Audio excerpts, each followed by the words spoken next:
Il-Ministru Anton Refalo li kien chairman ta' Heritage Malta missu jifhem l-importanza li wieħed jieħu ħsieb il-wirt kulturali ta' pajjiżna, iżda minflok iddeċieda li jżomm patrimonju storiku għalih. Dan intqal waqt konferenza tal-aħbarijiet li saret il-ġimgħa wara nofsinhar mid-deputat Carl Guder u l-kandidat tal-elezzjoni ġenerali Justin Xkembri dwar l-istorja żvelata minn The Shift News li l-Ministru Refalo għandu fil-possess tiegħu patrimonju storiku protett li poġġieh dejn il-pool tiegħu. Il-patrimonju storiku huwa ġebla antika bl-inizjali tar-Reġina Victoria mnaqxa fuqha. Wirt li hu protett bil-liġi Maltija bħala patrimonju nazzjonali. Il-ġebla tidher li ġiet restawrata bil-Ministru Refalo ma jweġibx kif dan il-patrimonju storiku spiċċa fil-possess tiegħu u għaliex ma rrapportax lill-awtoritajiet iżda minflok iddeċieda li jpoġġiha fuq pedestal.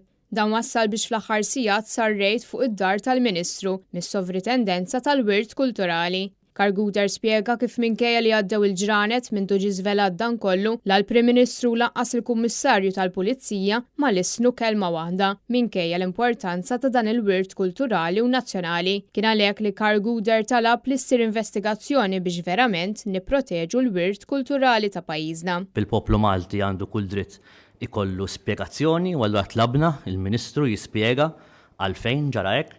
It-tieni nett tlabna lill-Sovrintendenza tal-Patrimonju Kulturali sabiex ukoll tagħmel l-investigazzjonijiet tagħha u tlabna wkoll il-Kummissar tal-Pulizija biex jagħmel l-investigazzjonijiet tiegħu. Min-naħa l-oħra Justin Xkembri qal li l-politiċi għandhom immexxu lil pajjiżna bl-eżempju u mhux biss bil-paroli. Nesiġu t-tweġibiet mhux biss bħala Partit Nazzjonalista jew bħala Oppożizzjoni, imma nesiġu t-tweġibiet fisem il-poplu Malti, fisem in-nazzjon.